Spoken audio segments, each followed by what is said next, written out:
Good afternoon. My colleagues and I remain squarely focused on achieving our dual mandate goals of maximum employment and stable prices for the benefit of the American people. Although some important federal government data have been delayed due to the shutdown, the public and private sector data that have remained available suggests that the outlook for employment and inflation has not changed much since our meeting in September. Conditions in the labor market appear to be gradually cooling, and inflation remains somewhat elevated. In support of our goals and in light of the balance of risks to employment and inflation, today the Federal Open Market Committee decided to lower our policy interest rate by a 1/4 percentage point. We also decided to conclude the reduction of our aggregate securities holdings as of December 1. Colleagues and I remain squarely focused on achieving our dual mandate goals of maximum employment and stable prices for the benefit of the American people. Data available prior to the shutdown show that growth in economic activity may be on a somewhat firmer trajectory than expected, primarily reflecting stronger consumer spending. Business investment in equipment and intangibles has continued to expand, while activity in the housing sector remains weak. The shutdown of the federal government will weigh on economic activity while it persists, but these effects should reverse after the shutdown ends. It's sort of the same logic. But as I mentioned, going forward is a different thing. Claire. We continue to face two-sided risks.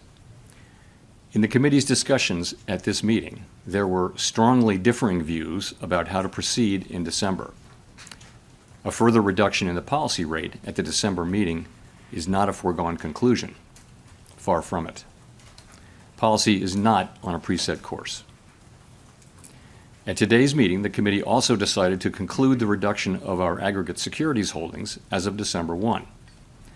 Our long-stated plan has been to stop balance sheet runoff when reserves are somewhat above the level we judge consistent with ample reserve conditions.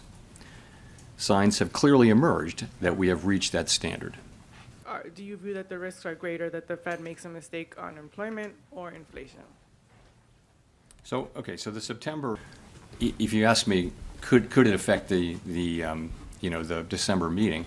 I'm not saying it's going to, but yeah, you could imagine that what do you do if you're driving in the fog? You slow down. So that could or could not. I don't know how that's going to play into things.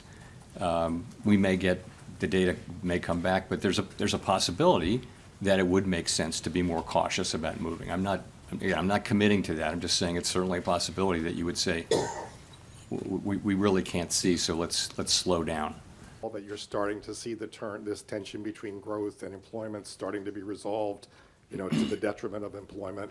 And secondly, A significant number of companies either announcing that they are not going to be doing much hiring or actually doing layoffs, and much of the time they're talking about AI and what it can do. So we're watching that very carefully. There should be no question that that's where we're going. Chris. We get some data in inflation, some data in economic activity, and we'll have a picture of what's going on. We also will have the beige book again. I would say we're not going to be able to have the detailed feel of things, but I think if there were a significant or material change in the economy one way or another, I think we'd pick that up. Thanks very much.